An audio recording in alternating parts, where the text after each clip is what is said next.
الأستاذة إلهام شاهين، المسلمة المعادية للإسلام والمحبة جدا وفخورة بالمسيحية وتعليم المسيحية، اللي ما عندهاش أي تعليق على الطقوس المسيحية ولا على الديانة المسيحية ولا على أي حاجة، يعني اللي ما عندهاش أي تعليق على التناول ولا على الشموع ولا على الصور ولا على التماثيل ولا على أي حاجة من الطقوس المسيحية. عندها بس مشاكل مع الناس اللي بتصلي صلاة المسلمين، عندها مشاكل مع الناس اللي بتتحجب، عندها مشاكل مع شيوخ المسلمين، عندها مشاكل مع أي مظهر ديني إسلامي بيعمل لها انتكارية، بيعمل لها أكلان كده، ما بتطقش كده تشوفه كده.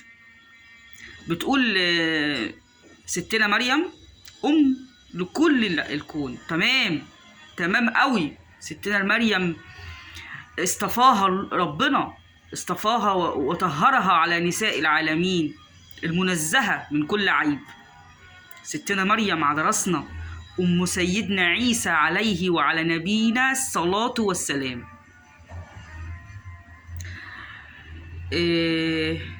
طب ما انت عندك كمان ستنا عائشة بنت أبي بكر، وعندك كمان ستنا خديجة بنت خويلد، وعندك كمان ستنا آسيا مرات فرعون. ما دولت الأربعة اللي القرآن الكريم ديننا الإسلامي جعلهم سيدات العالمين وجعلهم سيدات أهل الجنة. اشمعنى ستنا مريم بس؟ اشمعنى ستنا مريم بس هي اللي تمثالها معاكي في شقتك وصورها في شنطتك؟ واشمعنى يعني انت مثلا لما سألوكي انت ايه اللي دايما معاكي، ما قلتيش المصحف، ما قلتيش القرآن الكريم، قلتي سورة العذراء مريم.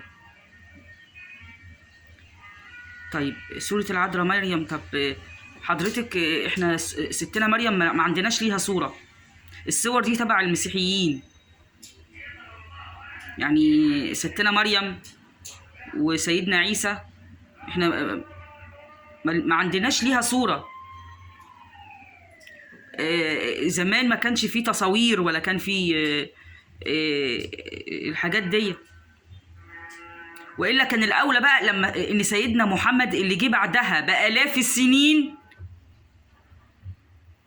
كان تبقى ليه صورة هو كمان. ما احنا ما كناش، يعني احنا ما نعرفش سيدنا محمد، شك ما كانش ما تصورش او ما كانش فيه ليه صورة. والصحابة والناس دي احنا ما نعرفهاش، ما شفناش صورها. هتيجي واحدة ناس قبل منه يبقى ليهم صور ومعروفين؟ طب ازاي؟ اي عقل واي منطق؟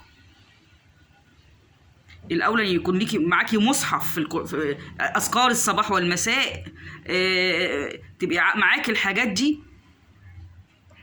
انا مش عارفه، يعني انا حاسه ان انتي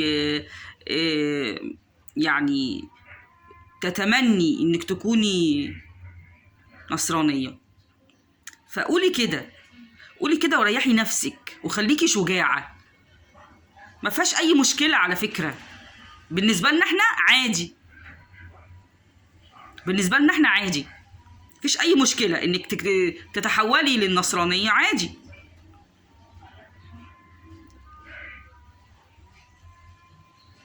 فما تبقيش انت بقى محسوبه على المسلمين وتقولي اصل انا بحب النصارى وبحب وتعملي الطقوس بتاعتهم وتروحي الكنيسه وتتناولي زيهم والكلام ده يعني، وعامله نفسك مسلمه. لا، اظهري على حقيقتك، عشان انت كده من المنافقين.